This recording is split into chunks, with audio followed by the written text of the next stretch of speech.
Welcome to my channel YouTube Sagar. तो दोस्तों आज हम लूसेंट के ऑब्जेक्टिव की ओर चलेंगे, जिसमें हम ऑब्जेक्टिव में आने वाले वन लाइनर को उसके देखेंगे और प्रत्येक का आंसर का जवाब देंगे। तो चलिए चलते हैं। भारतीय राज्य व्यवस्था के भारत का संवैधानिक इतिहास। पहला क्वेश्चन है कि भीमराव अंबेडकर और महात्मा गांधी के मध्य सन 1932 में हस्ताक्षरित पूना समझौता में का प्रावधान था। ये था हरिजनों के लिए आरक्षण सहित संयुक्त निर्वाचन क्षेत्र। इसका आंसर सही है। नेक्स्ट है सूची 1 को सूची 2 के साथ सम्मिलित कीजिए और सूचियों को नीचे दिए गए कोड को प्रयोग से उत्तर देना है। सूरत विभाजन 1907 में हुआ था। सांप्रदायिक अधिनिर्णय 1932 में। सर्वदलीय सम्मेलन 1928 में और पूर्ण स्वराज का संकल्प 1929 में। तो पहला का ए हो जाएगा, ए का हो जाएगा 4, ए का 4, दूसरा का 3, तीसरा का 2 और चौथा का 1, यानी बी आंसर। नेक्स्ट क्वेश्चन है कि निम्नलिखित में से किस अधिनियम द्वारा भारत के गवर्नर जनरल को अध्यादेश जारी करने की शक्ति प्रदान की गई है? तो भारत परिषद अधिनियम 1861, यानी बी आंसर सही है। सूची 1 को सूची 2 के साथ सम्मिलित कीजिए तथा नीचे दिए गए कोड को सही उत्तर देना है। तो अगस्त घोषणा किसने की, किसका है? तो लॉर्ड मॉन्टेग्यू का। अगस्त प्रस्ताव था लॉर्ड लिनेथगो का। और अगस्त संकल्प महात्मा गांधी। और प्रत्यक्ष कार्यवाही दिवस मोहम्मद अली जिन्ना। तो पहला का 2, यानी कि ए आंसर सही है।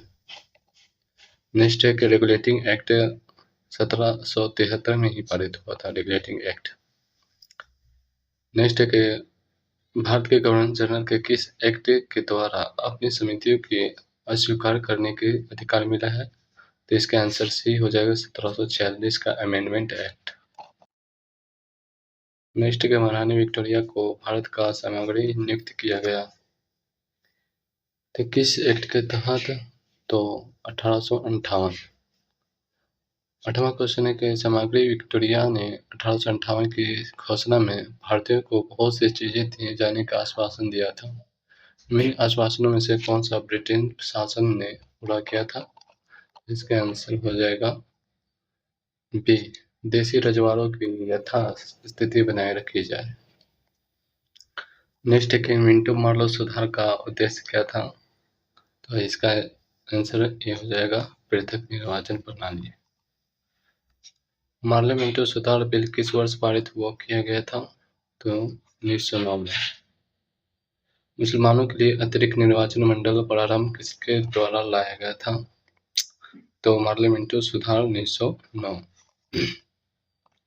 नेक्स्ट 1909 के इंडियन काउंसिल एक्ट में किस बात की व्यवस्था की गई थी? तो ये सांप्रदायिक प्रतिनिधित्व की व्यवस्था की गई थी। 13वां क्वेश्चन है कि मड्डोकी ट्रांसपोर्ट सुधार में प्रावधानों का सार था। तो ये था प्रांतों में दोहरा शासन। नेक्स्ट है कि 1946 कैबिनेट मिशन 3 मंत्रियों को गठित किया था। निम्नलिखित में से कौन सा सदस्य नहीं था? तो लॉर्ड एमरी नहीं थे।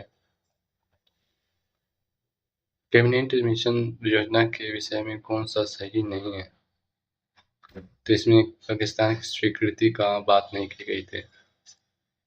भारत का संविधान लागू होने तक स्वतंत्रता के पश्चात इसका शासन किसके अंतर्गत चला गया था? तो 1935 के भारत शासन अधिनियम के अनुसार। भारतीयों को वर्ष 1947 में सार्वभौम सत्ता में सौंपने की योजना निम्नलिखित में से किस नाम से जानी जाती है? तो मॉन्टेग्यू योजना, यानी माउंटबेटन योजना। कौन सुमेलित नहीं है? मार्लो मिंटो सुधार, ये सही है। भारत सरकार अधिनियम 1935 स्वशासन सही है। कैबिनेट मिशन संविधान सभा का गठन ये भी सही है। साइमन कमीशन भारत का विभाजन सही नहीं है। 19वां क्वेश्चन क्या है? सूची 1 को सूची 2 से मिलान करना है सही ढंग से। भारत सरकार अधिनियम 1919 प्रांतीय स्वायत्तता होगा या सत्य प्रथा प्रांतों में द्वैत शासन? तो पहला का 3 हो जाएगा। भारत सरकार अधिनियम 1935 प्रांतीय स्वायत्तता 1909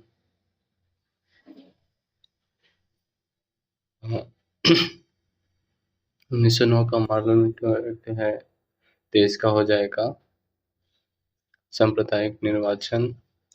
और भारतीय परिषद अधिनियम 1861 सत्य प्रथा का हो जाएगा अधिनियम 1858 ब्रिटिश शासन शक्ति में आया, यानी इसका आंसर क्या हो जाएगा? बी। अखिल भारतीय महासंघ का स्थापित करने का प्रावधान शामिल किया गया था भारत सरकार ने 1935।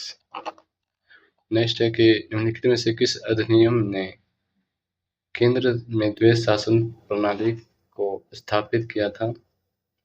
तो भारत शासन अधिनियम 1935। संघीय प्रणाली का पहला प्रयास भारत सरकार अधिनियम 28 द्वारा किया गया था।